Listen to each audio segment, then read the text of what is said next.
The front door closed behind me, and the familiar click echoed through the quiet house.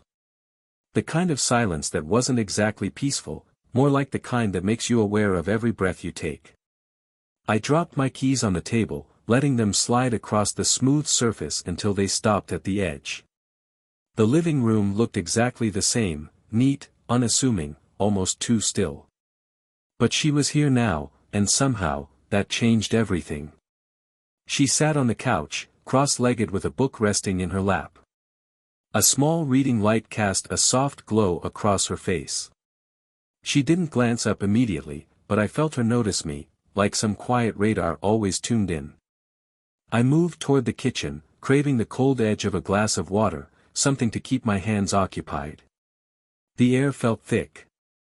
I filled the glass and took a long sip, closing my eyes for half a second longer than necessary. Her presence wasn't unexpected, but it carried weight. It wasn't the kind of reunion you prepare for. It wasn't even dramatic, it just was. I stepped back into the living room and leaned against the frame of the doorway, watching her. There was nothing showy in the way she sat there, just a casual stillness, like this place had never stopped being hers. The book in her hand seemed forgotten, her eyes scanning the room more than the pages. She had always done that, looked past the obvious, like she was reading something only she could see. I could feel the hum of time between us. It wasn't awkward, but it wasn't exactly easy either. Time had passed, months, maybe a year, but here we were again, like some worn-out record spinning back to the same point. The sky outside turned gold, the kind of evening light that made everything seem softer. Shadows stretched across the room, shifting as the wind picked up outside. Her hair caught the light, and for a second, I almost asked her how she'd been, really, not just in passing. But I didn't. Instead, I stood there, taking in how everything looked exactly the same and yet, different. I wasn't sure if it was her or me or just the space between us that felt changed. She shifted slightly, legs uncurling as she reached for something on the table, a small movement that felt too deliberate, like she was trying not to break the silence. I stared at the clock, listened to the distant hum of the air conditioning, the faint rustle of a page being turned. It was just another day, just another evening.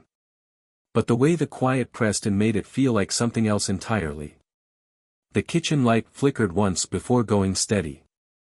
I set the empty glass down on the counter and rubbed the back of my neck, suddenly aware of how long the night ahead felt.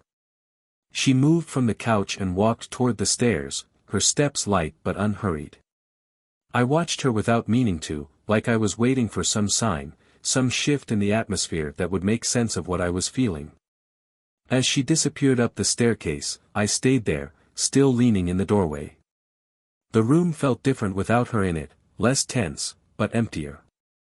I grabbed my phone, scrolled through it without purpose, and tossed it back onto the counter. The sun dipped lower, painting the walls in deeper amber as shadows sharpened. There was no real reason to feel restless.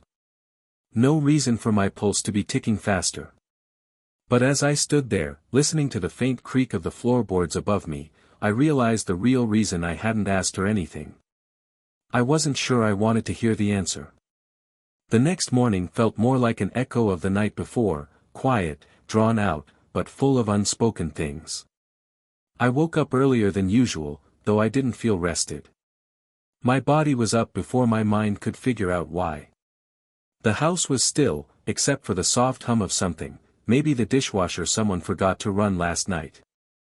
I poured a cup of coffee, letting the warmth seep through my palms as I leaned against the kitchen counter. The silence was almost meditative. I could have stayed like that for hours, letting the day pass in a blur of nothing. But then I heard her footsteps. Soft, deliberate. Not hurried, but not lazy either. I didn't need to turn around to know it was her. She walked into the kitchen, her hair tied up in a loose knot, wearing one of those oversized sweaters that swallowed her frame. She moved to the fridge, grabbed the milk, and poured herself a glass without saying a word. The quiet between us wasn't awkward, but it wasn't relaxed either, it felt heavy, like something waiting to be acknowledged. Out of nowhere, she said, "You should get out today." I blinked, surprised. Get out wasn't her usual kind of advice, especially not at breakfast. I looked at her, unsure whether she was making an observation or issuing some kind of suggestion aimed at both of us. Before I could ask what she meant, she was already reaching for the cabinet. A cereal box hit the counter, and she moved on like she'd said nothing out of the ordinary. A few minutes later, I was putting my cup in the sink when she said, "I'm going out to get some things. You coming?" It wasn't really a question, more like a test. I almost declined, but something about the way she stood there, looking out the window like she wasn't sure she wanted to be alone, made me nod. We ended up at the grocery store. An ordinary errand, something I probably would have skipped if I were alone. But walking down the aisles next to her felt different. The fluorescent lights made everything feel too bright, but she didn't seem to care. She read labels with quiet focus, tossing things into the cart one by one. I followed with my hands in my pockets, pretending I had some real purpose for being there. At the coffee aisle, she paused and grabbed a bag of beans. "Remember this one?" The question hung in the air. I did remember. It was the same brand we used to make during late nights when neither of us could sleep. The memory hit hard, but I didn't say anything. She dropped it into the cart without waiting for a response. The drive back home was quiet, but not in a way that felt uncomfortable. I drove while she scrolled through her phone, occasionally glancing out the window. The sky was a pale, lazy blue, the kind of sky that makes you want to put off everything just to sit in the sun. When we got home, I carried the bags inside while she stayed on the porch, staring out at the street like something was tugging at her. By the time I'd unpacked half the groceries, she finally stepped inside. The door clicked shut behind her, and I glanced up, catching the look on her face, the kind of faraway look that made me wonder where her mind had gone. She dropped her keys on the counter, then leaned against the wall, arms crossed, head tilted like she was weighing something she couldn't explain. I didn't ask. I just nodded toward the pantry. "Coffee's in there." She didn't move, just watched me for a moment before nodding back. "Thanks." That was it. The whole day felt like that, ordinary things done in silence, moments that felt heavier than they should have. It wasn't that we didn't have anything to say, it was that neither of us knew where to start. By sunset, the house was quiet again, and I was sitting on the porch alone, watching the sky shift from gold to pink to gray. The weight of the day settled somewhere in my chest, and as I leaned back in the chair, I wondered how something so simple could feel so significant, and why I couldn't stop thinking about her, standing there in that oversized sweater like she was waiting for something that might never come. The next few days felt like background noise, conversations that didn't matter, small tasks that filled the silence but didn't do much else. We moved around the house like planets stuck in the same orbit, close but never colliding. It was late afternoon when I found myself in the kitchen again, tightening a loose cabinet hinge that had been bugging me for weeks. The screwdriver felt solid in my hand, something to focus on. The steady twist of metal into wood was a rare moment of control in a week that had felt anything but. She wandered in quietly, her steps barely making a sound on the worn floorboards. I glanced up as she leaned against the counter, arms crossed loosely over her chest. She didn't say anything, just watched me with that same expression she'd had lately, something between curiosity and hesitation. I focused back on the hinge, tightening it until the wobble was gone. The cabinet door finally stayed in place. I wiped my hands on a dish towel and turned around to find her still standing there, too close and yet not close enough. The light from the window stretched across the room, falling across her hair, making it shine in a way that felt too much like a memory. The kitchen smelled faintly of coffee and lemons, familiar, ordinary things. But nothing about that moment felt ordinary. She reached for a glass from the shelf above me, and our shoulders brushed, barely, just for a second. But it was enough. My breath caught in my throat as I stepped back half an inch. Not far enough to change anything, just enough to acknowledge that I'd felt it too. She paused, the glass in her hand, as if deciding whether to keep moving or stay exactly where she was. We stood there in the quiet, the hum of the fridge the only sound in the room. The weight of the past few days pressed down on me, the looks we hadn't explained, the words we hadn't said. And then, it happened. I didn't know if I moved first or if she did. Maybe it didn't matter. All I knew was that 1 second we were standing apart, and the next, her hand brushed against mine, deliberate but trembling. My heart kicked in my chest, and before I could stop it, the space between us disappeared. Her lips were soft, softer than I'd imagined, not that I'd let myself imagine this before. The kiss was light, almost unsure, but it carried everything we hadn't said. For a second, the world stopped. The faint whir of the fridge, the distant sound of a bird outside, all of it faded. There was just her and the warmth of that small, fragile moment. And then, as quickly as it started, it ended. She pulled back just an inch, eyes wide, her breath uneven. I felt my own pulse hammering in my ears, louder than anything else. The air between us felt too thin, like it could collapse under the weight of what had just happened. Her eyes searched mine, not for answers, but for something else, something I wasn't sure I could give. A second passed. Maybe more. Then she stepped back, putting space between us like it was the only way to breathe again. The glass in her hand clinked against the countertop as she set it down. Her voice, when it came, was barely above a whisper. "I need some air." She didn't wait for me to respond. She walked out the back door, letting the screen door swing shut behind her. I stayed there, frozen in place, staring at the empty spot where she'd stood. The warmth of her lips lingered like an echo, impossible to shake. The kitchen felt too quiet now, like something had been broken and couldn't be put back. I leaned against the counter, closing my eyes for a second longer than I should have. The sunlight shifted, the room dimming slightly as the afternoon began to fade. I could still hear the soft creak of the porch step as she moved outside. For the first time in a long while, I didn't know what to do next. The next morning, I woke up hoping that whatever had happened in the kitchen the day before would feel smaller in the daylight. But it didn't. If anything, it felt heavier, like something had shifted in a way that couldn't be undone. I stayed in bed longer than usual, staring at the ceiling, listening to the house creak as it adjusted to the morning sun. Eventually, I forced myself up, threw on a hoodie, and walked downstairs. The house smelled like freshly brewed coffee. For a second, I hoped she wasn't there, but when I reached the kitchen, she was. She stood by the window, arms crossed, a half-empty cup in front of her.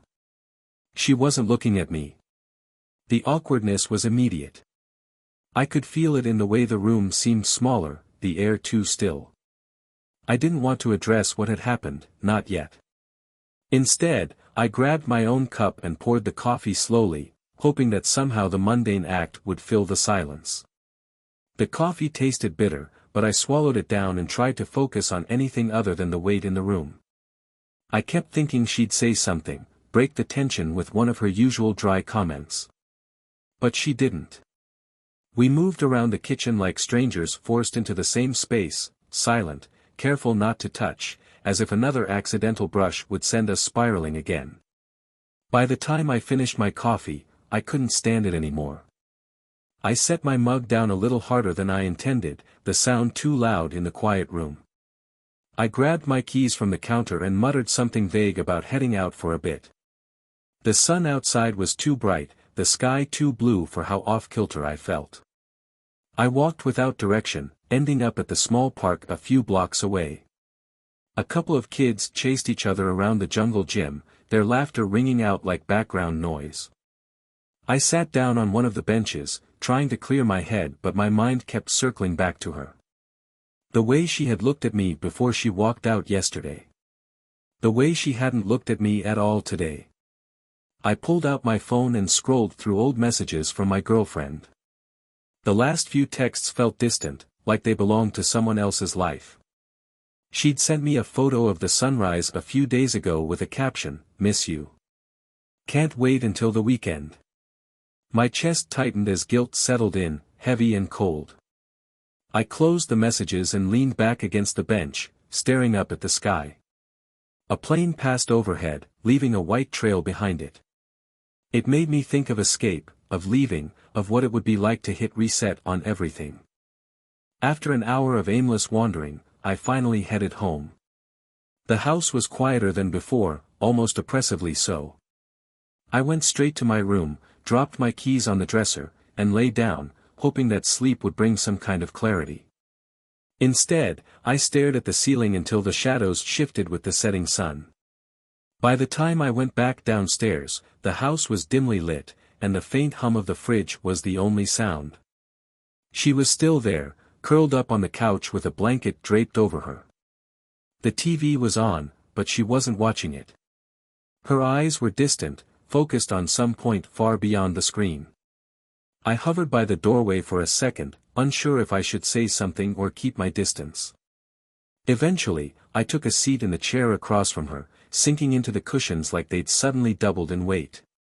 The room felt heavy again, not tense like before, but quiet in a way that felt sad. She shifted slightly but didn't look at me. The TV murmured in the background, some nature documentary about oceans and tides. The narrator's voice was calm, almost hypnotic, but I wasn't paying attention to the words. All I could think about was how everything felt fragile, like one wrong move would break whatever thin thread we were balancing on. The minutes dragged. I didn't know what to say, how to bridge the growing gap between us. I wasn't even sure I should try. Eventually, she pulled the blanket tighter around her shoulders and stood up. Her movements were slow, as though the weight of the day had finally caught up to her. She didn't say anything as she headed toward the stairs. The soft creak of her footsteps faded until I heard the click of her door. And just like that, I was alone again. The TV droned on, the screen casting shadows across the room. I reached for the remote and turned it off. The silence that followed was deafening. I leaned forward, resting my elbows on my knees, staring at the darkened screen. My reflection stared back, tired and unsure. I stayed like that for a long time, caught between the urge to leave and the fear of what I'd come back to if I did. The day passed in slow, dragging minutes, each one blending into the next. I tried to distract myself, cleaned the kitchen counters, folded laundry I didn't even know I had, scrolled through news articles I barely read. Nothing worked. The weight of yesterday lingered like a fog I couldn't shake off. The evening came faster than I expected. The house grew quieter as the light outside dimmed. I found myself in the living room again, pacing for no reason until I gave up and sat down. She came downstairs not long after, wearing an old sweatshirt that looked far too comfortable, hair still damp from the shower. She hesitated at the bottom of the steps, like she wasn't sure whether to stay or go. But then she moved to the couch, curled her legs beneath her, and picked up the remote. The screen flickered to life, some random sitcom lighting up the room in soft colors. We sat there for a while, not saying anything. The show played in the background, a fake laugh track punctuating the moments where I would have expected silence. It didn't feel like noise, though. It felt like a placeholder for all the things we didn't know how to say. The couch cushions shifted as she adjusted her weight.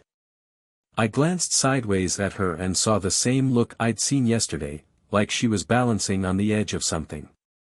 Out of nowhere, she spoke. "You ever feel like you're just waiting?" Her voice was soft, more a thought spoken aloud than a question meant for an answer.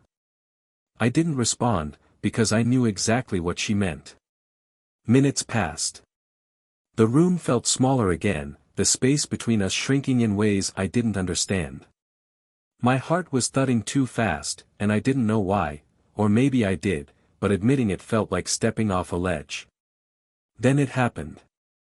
Her hand shifted, brushing against mine on the couch. It wasn't accidental, it was too slow for that. I could feel the warmth of her skin, and everything else, the TV, the hum of the air conditioner, blurred into the background. I didn't move away. Neither did she. The next second stretched impossibly long until I felt her turn slightly, leaning toward me. I knew what was happening before it did, but it still felt like free-falling. Her face was close, closer than it should have been. I didn't stop it. Our lips met, and everything else disappeared. This time, it wasn't hesitant or fleeting, it was deeper, stronger, like something unspoken had finally broken free. The warmth of her breath, the slight press of her hand against my shoulder, it felt more real than anything I'd let myself admit before. The world outside could have crumbled, and I wouldn't have noticed.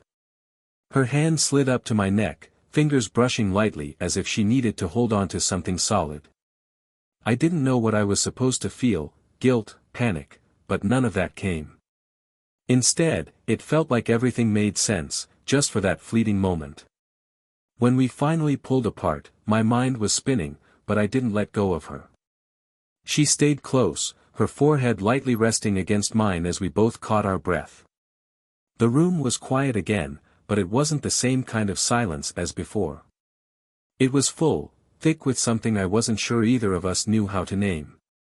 Her eyes were wide, searching mine for something, permission, maybe, or some reassurance that this wasn't a mistake. I didn't have answers, but I nodded slightly, barely enough for her to notice. She exhaled slowly, then shifted back, breaking the connection between us. I could still feel the warmth where her hand had been. She looked down at the couch cushion, then at the floor, like she couldn't meet my eyes anymore. I shouldn't have, her voice was almost too quiet to hear. I shook my head, but the words I wanted to say got stuck somewhere in my throat. I didn't know how to tell her that it wasn't regret that I felt, it was fear. Fear of what came next. Fear of the line we just crossed and what waited on the other side. She stood up, wrapping her arms around herself like she needed to hold herself together. The TV kept playing, oblivious to everything that had just happened. She turned toward the stairs, and I knew she was about to leave again. I wanted to stop her. I didn't. When she reached the top of the stairs, she paused just long enough to glance back. There was something in that look, something fragile and unspoken, like a thread pulling tight but not quite snapping, then she was gone. The door to her room clicked shut, and I was alone with the sound of canned laughter from the sitcom. I reached for the remote and turned it off, plunging the room into silence. My heart was still racing as I sat back against the couch cushions, staring at nothing. I didn't know how to make sense of it, if I was supposed to feel relieved or horrified or something else entirely. But one thing was clear, whatever this was, it had already gone too far to ignore. There was no going back to how things were before. And for the first time, I wasn't sure I wanted to. The smell of baking dough pulled me into the kitchen like a slow, steady current.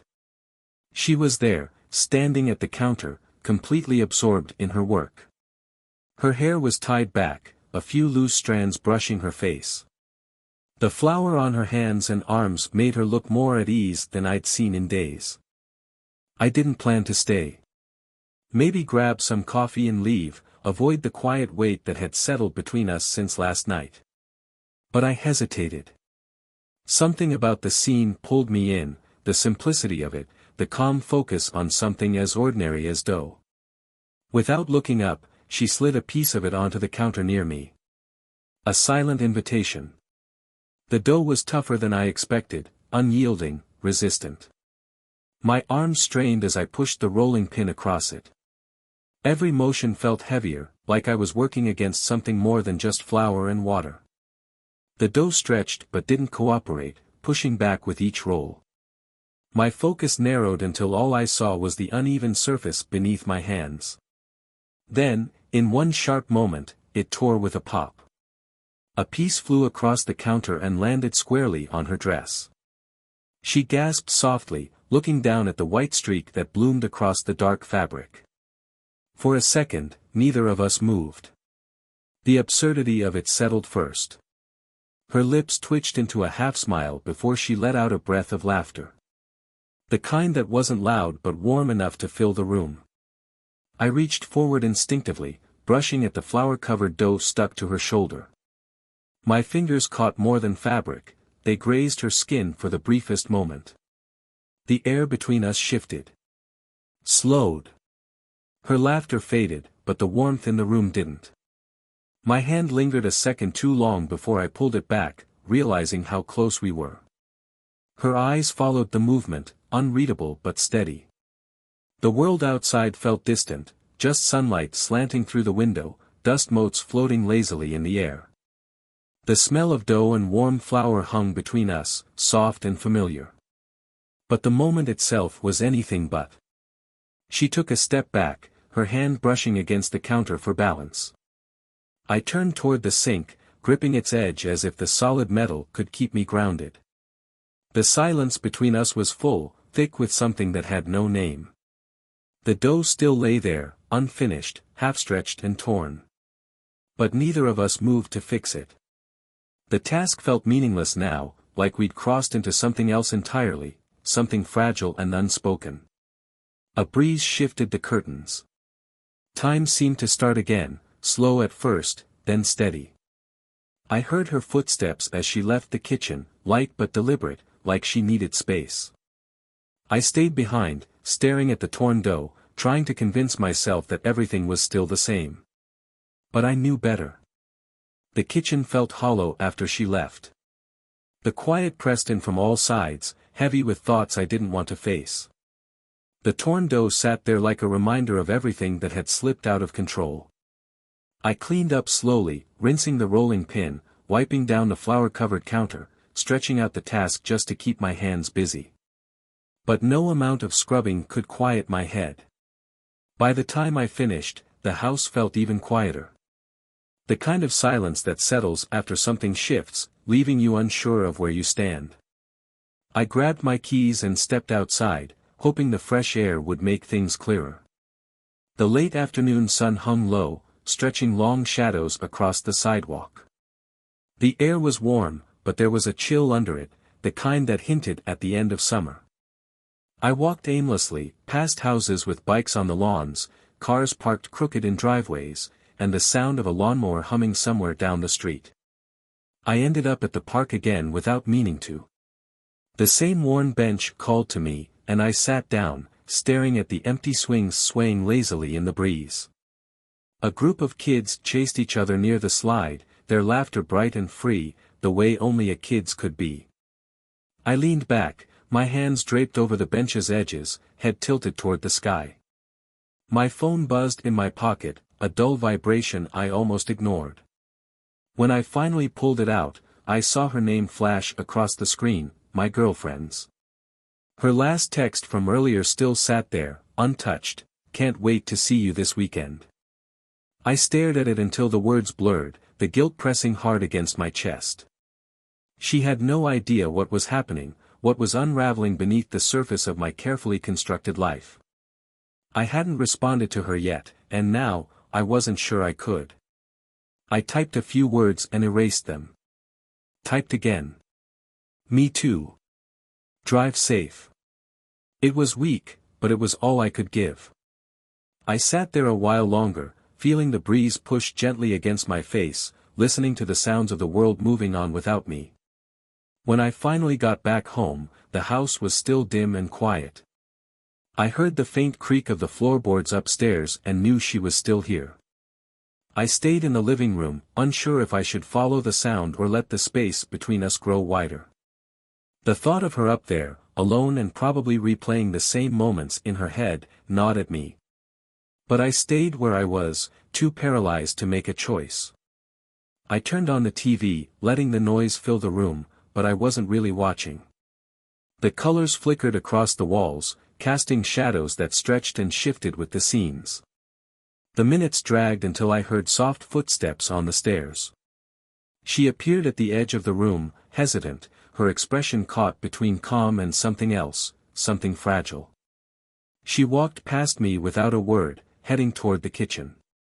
I followed instinctively, unsure of what I was supposed to do but unable to stay sitting. She was reaching for a glass of water when I stopped in the doorway. The faint glow from the stove light caught the curve of her face, highlighting the tiredness in her eyes. The weight of everything hung between us again, but neither of us moved to break it. I wanted to tell her something, anything, that would make sense of it all, that would put the pieces back together. But the words wouldn't come. Instead, I stayed where I was, hoping she'd say something first. She didn't. She filled her glass, took a slow sip, and turned back toward the stairs. Her gaze brushed over me, brief, unreadable, before she disappeared down the hall again. I was left standing there, alone in the dim light, listening to the sound of her door clicking shut. I sat back down, staring at the empty kitchen like it might hold answers if I looked long enough. But the truth was already clear, sitting heavy in my chest. Whatever was coming next, I could feel it building, quiet but undeniable. And I knew we were past the point of turning back. The late morning sun filtered through the blinds, casting striped shadows across the room. The house was quiet except for the occasional creak of the walls as they adjusted to the heat. Upstairs, my world had narrowed to one point, the here and now, everything outside of this room forgotten. She was sitting on the edge of my bed, her hair loose around her shoulders, her face still flushed from sleep and unspoken thoughts. The window was open, and a soft breeze stirred the curtains, but the air between us was warm and still. I didn't remember how it started, whether it was her hand brushing mine or the way her gaze lingered a second too long. But suddenly, I was close enough to feel the rise and fall of her breath. My heart pounded as if it already knew what my head hadn't caught up to yet. When our lips met, the rest of the world faded. There was nothing hesitant about it, no space for regret or second thoughts.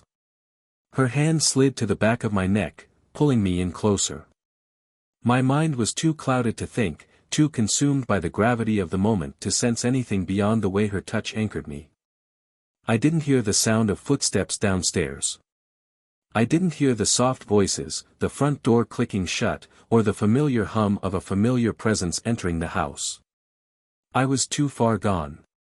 I didn't hear her, my girlfriend, coming up the stairs, the soft thud of her sandals against the wooden floor as she followed the sound of my voice. I didn't notice the faint creak of the door as it opened. But when I felt the sudden weight of silence behind me, something shifted inside me. My stepsister's gaze flicked past my shoulder, her expression changing in an instant, from something fragile and warm to something close to panic. I turned. There she was, my girlfriend, standing in the doorway, frozen. The basket she held slipped from her hands and hit the floor with a dull thud, the contents spilling out, sandwiches, a thermos of coffee, a small blanket she'd probably packed with care. The pieces scattered, but her gaze stayed locked on me. She didn't say a word. Her face was pale, her hands shaking slightly as they hung at her sides. I opened my mouth, but nothing came out. The air felt thick, choking, and the weight of what was happening settled in all at once. She took a small step back, and that single movement broke whatever hold I was under. I stood, but my legs felt heavy. Wait. She flinched like the word had burned her. Her face twisted, hurt, disbelief, anger all at once. Her eyes darted between me and the bed, and I could see the exact moment the reality of it hit her. "Don't," she whispered. Her voice cracked, barely holding together. I stepped forward, but she backed away again, shaking her head, pressing her hand to her mouth like she was trying to hold everything inside. The house was too quiet, like it had swallowed the sound to let the moment sink in deeper. My stepsister stayed frozen on the edge of the bed, her hands clutched in front of her like she was trying to make herself small enough to disappear. "Please," my voice was hoarse, raw, but I didn't know what I was asking for. She didn't wait. She turned and walked out the door, her steps fast and uneven, the sound of them like echoes in a tunnel. I chased after her, calling her name, but she was already halfway down the stairs. When I reached the bottom, I saw my mother standing by the front door, confused, holding the basket's lid in her hands. She stepped aside as my girlfriend grabbed the handle and swung the door open. The bright daylight outside was blinding after the dimness of the house. She paused, just for a second, her back to me. For a heartbeat, I thought she might turn around, but she didn't. She walked to her car, opened the door, and climbed in with stiff, mechanical movements. The engine roared to life, and I stood there, helpless, as she backed out of the driveway. Her face was blank through the windshield, but I saw her knuckles white against the steering wheel. The car sped off, the dust rising in the air before settling back down. I didn't move. The only sound was the screen door clicking shut behind me. When I turned around, she was still standing at the top of the stairs. My stepsister. Watching everything from a distance, her face pale, her eyes rimmed with something close to fear. My mother's confused voice broke the silence. What just happened? I didn't answer. There was nothing I could say that wouldn't make it worse. The sandwiches, the coffee, everything she'd brought, still lay scattered on the floor, the blanket half unfolded like a memory of something kind that now felt cruel. The silence after she left was deafening, an absence that rang in my ears and settled heavy in my chest. I could still feel her gaze, the betrayal in her eyes, like a permanent mark I'd never shake off. I stood there, numb, staring at the closed door. The part of my life where things made sense, where I could pretend I had control, was over. Whatever came next, there was no way to fix this. The sound of her car fading down the street left a hollow echo in my chest. I stood there, staring at the closed door as if it might swing open again, as if she might come back, demand an explanation, scream, anything but the silence she left behind. Behind me, my mom's soft, bewildered voice broke the stillness again. What happened? She wasn't asking for details, she already knew it was bad. She could see it in my face. I didn't answer. My throat felt tight, like I'd swallowed something sharp. I turned and headed back up the stairs, each step feeling like I was climbing toward the wreckage I'd caused. When I reached my room, she was still there, my stepsister, standing by the window, arms wrapped around herself like she was trying to hold herself together. Her face was pale, her lips pressed into a thin line. She wasn't looking at me, just staring out at the street where the dust from my girlfriend's car had finally settled. The room felt too small. The air felt thick. The bed, still unmade, stood like an accusation between us. I closed the door behind me, not to trap us, but to block out the sound of my mom shuffling downstairs, picking up the pieces of the picnic basket like she could clean away the mess. Neither of us spoke. She stayed by the window, unmoving, and I leaned against the door, staring at the floor. The silence between us was like a void, pulling at everything we hadn't said. Finally, she exhaled shakily, her voice barely above a whisper. I should have left when it started. I didn't respond. Maybe because she was right. Maybe because I knew it wouldn't change anything now. Her fingers tightened around her arms, her shoulders tense like she was bracing for impact. She didn't deserve that, she said, and her voice cracked on the last word. The guilt hit me like a punch. She was right again. My girlfriend hadn't deserved to walk into this, to see what she'd seen, to have her trust shattered without warning. I ran a hand through my hair, pulling at it until my scalp burned, as if the pain might wake me up from this nightmare. But it didn't. I didn't think she'd come, I finally muttered, my voice rough and useless. Her head turned slightly, just enough for me to catch her profile, her furrowed brow, the way her jaw tightened. You should have been thinking about more than that, she said softly. She wasn't angry, not really. She was just, broken in a different way. The weight of it all pressed down harder. My girlfriend was gone. My stepsister was barely holding herself together. And I was the common thread unraveling everything. I took a step toward her, unsure of what I was trying to say or do. But when I reached out, she flinched, not much, just enough to make me stop cold. That small movement was like a wall rising between us. She shook her head, her eyes glassy. We can't pretend this didn't happen. Her words cut through everything. There was no going back to whatever we were before. The truth of it hung in the room like smoke after a fire, thick, bitter, impossible to ignore. I wanted to say something to make it better, to fix the cracks forming between us, but there wasn't anything left. She took a step back, brushing her hand against the windowsill as if steadying herself. "I need to go," she whispered. The panic in my chest surged. "Go where?" She didn't answer right away. Instead, she picked up a jacket draped over the chair and hugged it to her chest like a shield. "I don't know yet. Just, away." The finality of that word hit me harder than anything else. Away.